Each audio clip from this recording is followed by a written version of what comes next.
Hi, I'm Frederick Fries. I'm the Chief Strategy Officer at UXV Technologies. I'm standing here with Jaret Riddick. We are here at the Xponential 2024. We are right now focusing on the trends and developments within unmanned systems. Right now we are seeing focus on scale and pace in terms of getting the capabilities for the warfighter in need right now, both domestically and around the world.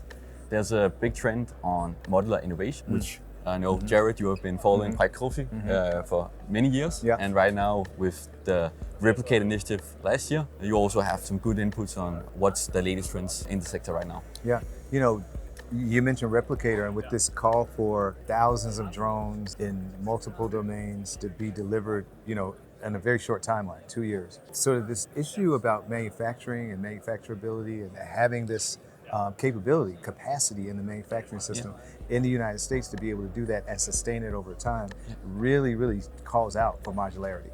Modularity, many different players, being able to have those players be, I hate to use the term plug and play, but at least be able to exchange sort of parts in the manufacturing process that leverage technology. So it's not just about being able to assemble different pieces, but how do we leverage that to get after the sort of technology objectives that we have for Replicator? I mean, some folks say, and we're 200 days into it, we still don't know a lot, but what we do know is that this call has really made people start to sort of think about the problem differently.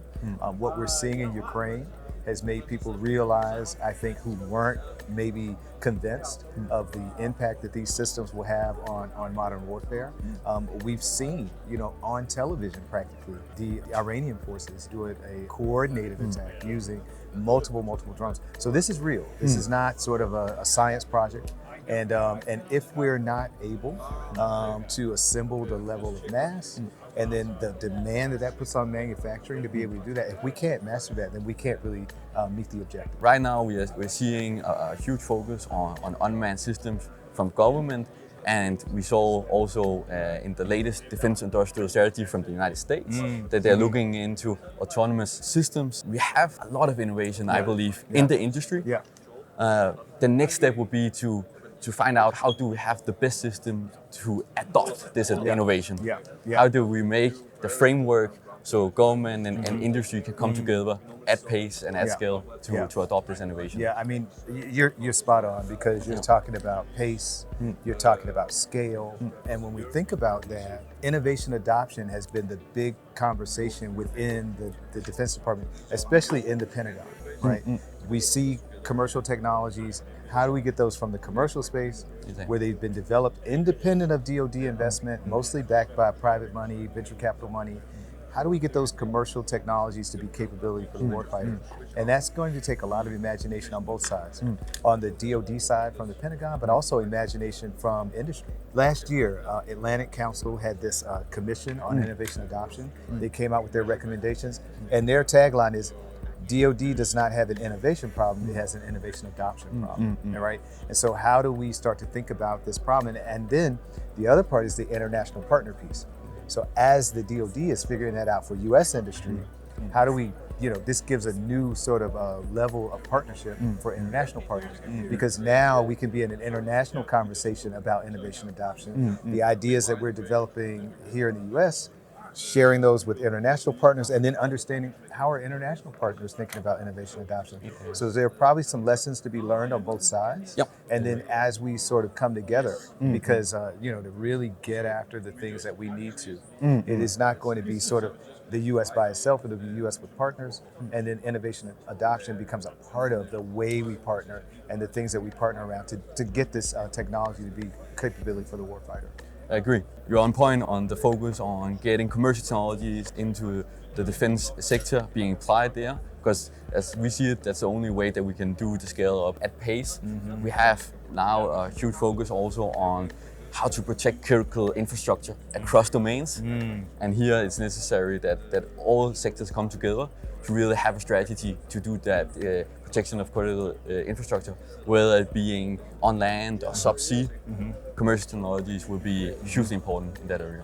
From our point of view, we will be probably talking about modular innovation within the defense industry and across sectors for years to come. But right now, we are at an inflection point on getting these technologies out in the field as quickly as possible.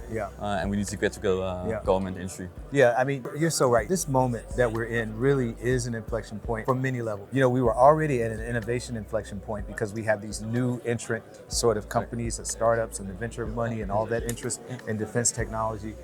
Then Ukraine happens, becomes an inflection point for how people even see the nature of warfare and how it's changing. And then you mentioned the modularity.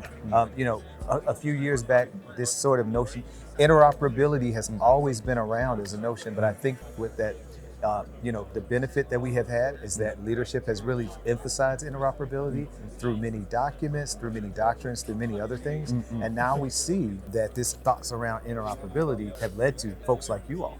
When we talk about this manufacturing capacity and what this might mean, especially sustaining it going forward, you all are in a particular interesting position. You are a Danish company, but you're producing jobs in the United States. Inside, And sort of the workforce issues and bringing these jobs in these emerging technology areas is going to be really, really critical and important to the United States because this emerging technology really is creating whole new markets, new opportunities within the U.S. economy, which will be really important going forward. Economic stability is part of national security, and that is part of what you all are contributing to. And I think this transatlantic relationship between EU countries and the United States will just be more important in the coming years, because some innovation within also AI are happening right here in the United States. Some innovations also in Denmark within hardware, sub-technology for drones, robotics.